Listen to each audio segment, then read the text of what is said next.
Speaking of illegal, undocumented immigrants. Fools. Okay, go on. Speaking of fools, yeah, that too. Well, yeah. So, man, because there have been so many scandals in these past 4 years, some of them you don't really think about like how bad they were. So I think about with the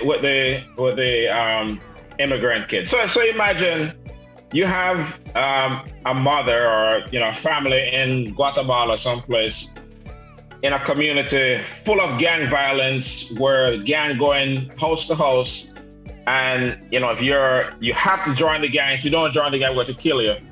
And so they get decide we can't be here in this, so they pack up all their things and they head on 100-mile journey, walking, hopping trains to get out of that, to come to the border and claim asylum, right, for these bad conditions.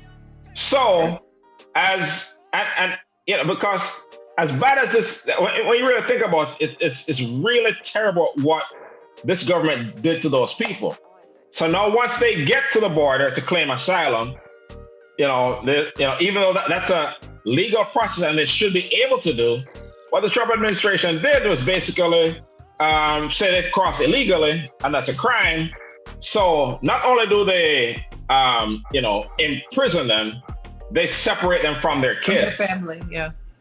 So you have the parents over one place, kids God knows where. And this was going on for a long time without anybody even knowing. To the point where thousands of families were separated from their kids. And not only were they separated from their kids, they had no plan in place to reunite them back with their kids. Just take the kids and put them over here, and take the parents over there, deport the parents, and basically just kidnapping their kids. So as a bunch of lawsuits, ACLU and a bunch of other organizations, sued the government. It's like, we have to, like, this can't go on. And they got to, the point where they were able to reconnect a lot of families with their kids. But a report came out the other day saying that 545, and if you ask me, that number is low. There are 545 families that they can't locate. So they just have their kids. The kids are in detention centers, they're in foster families, and they have no way of reaching their parents. And I'm not talking about like 13-year, I'm talking like babies, like 6 months old, who have no recollection of their parents at all. So it's, and again, when we talk about the evils of this administration, that don't even come up. Because for one, it doesn't affect most people. It doesn't affect most people who live here, right? I mean, that's just not your situation, so you don't really think about it as much. But when you really reflect on it, it is truly awful what they have done. And to a large degree, from what I understand, it's still going on. It just doesn't get any coverage. So with that said, Jazzy, I'm coming to you. So brace yourself, get off Facebook or MySpace, whatever you're doing over there. So my question, should there be a punishment for those who designed the system of taking kids from parents and, without any plan to reconnect them? These kids may have psychological damage over years. They will. Should there, yeah, and you can speak on that. Should there be a punishment, and if so, what should it be? Eye for an eye, tooth for a tooth. So take their kids. So you want to take Trump's kids? Who wants that? Yeah. There should definitely you got learning disability. I don't want them. Punishment by law, especially you don't put a plan in place, or you don't put something in place without a plan, without a resolution, without something to, come after it. So that speaks volumes for this administration. Again, that's why probably women don't vote for Trump. This is one of those things. Yeah, that's where true. you are separating young innocent children from their families with no kind of, plan or agenda to help them psychologically, to help them understand what's going on, and to even try to locate their parents. That is sickening. It is. It's straight evil. Volumes to the type of individual that is running this country and the people who support him. There should definitely be something in place to legally remove these people out of office or do something, but that should not go untouched. Yeah. I agree. Especially, what do you say? Susan Davis says, who named the Republicans, the Republicans claim pro-life, pro-family. All lives matter. But from what you've seen with how they deal with people that are real life people that need help, right? People living in life and death situation that are trying to get away to protect themselves and them families. That is why they're moving, for no other reason, right? Yep. And this is how he treats them. I don't agree that it is 500 or less. I agree with you that it's probably significantly more. Nobody that values life puts kids in cages. You don't put kids in cages. Yep. Right. You don't put them in somewhere where they can only see their parents once walking away and then never see them again.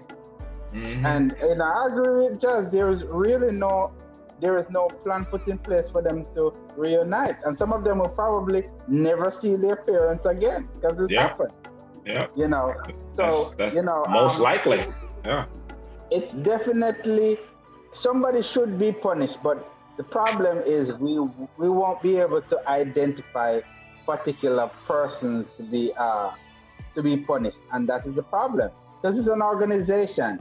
They use agencies to do this. No one person is actually doing it.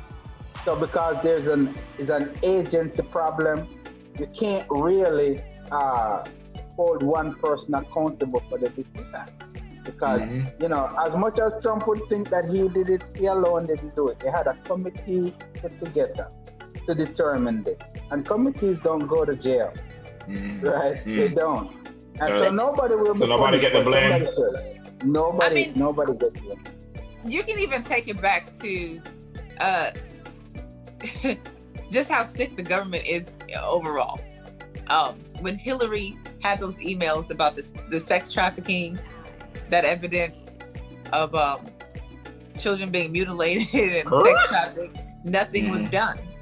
It was just kind of swept under the rug, and the involvement with a lot of the politicians with the Epstein guy. What was his name? Epstein? Yeah. Trump's brethren. Yeah. Right. Yeah. A lot of those politicians and Jeffrey Epstein Trump involved with that sort of sick, demented activity and behavior. Nothing was done. But then you have a Bill Cosby who goes to jail. You know what I'm saying? Where these people walk free. Yeah. That's There's a whole angle there. Yeah. Tex. Yes, sir. I agree with Fireball them and especially, but one thing we have to realize, and this is piggybacking off especially, is the personnel that is actually pushing the paperwork aren't making decisions. Okay, we have to actually realize that. So the people that are executing the plans aren't the ones that are making these decisions. Now we have a big problem. Okay, let's focus on fixing the problem. Now, 500 or whatever is way too many children to be displaced from their families. How could we fix that easily? With social media and pictures and videos and things like that, let's focus on getting that rectified, because we're never going to be able to actually place a blame on someone in particular. So let's not focus on fixing the issue. Exactly. So, I mean, that's my take on it. So, you know, I think, all right, it starts at the top. Leadership, it's from the top. It's from the attitude of this administration towards Black and brown people. Bottom line. And when you view somebody as inhumane, less than, it's like taking a puppy from a dog. You know, it don't matter. They don't matter. And that's the attitude that carries throughout this administration. So that's why you would literally do this. And, you know, I like to think, I mean, if you value somebody, are you going to take their kids from them and not have a definite plan in place to reconnect them? Let's say you are going to deport them, where you're not going to have a definite plan in place if you value them as individuals.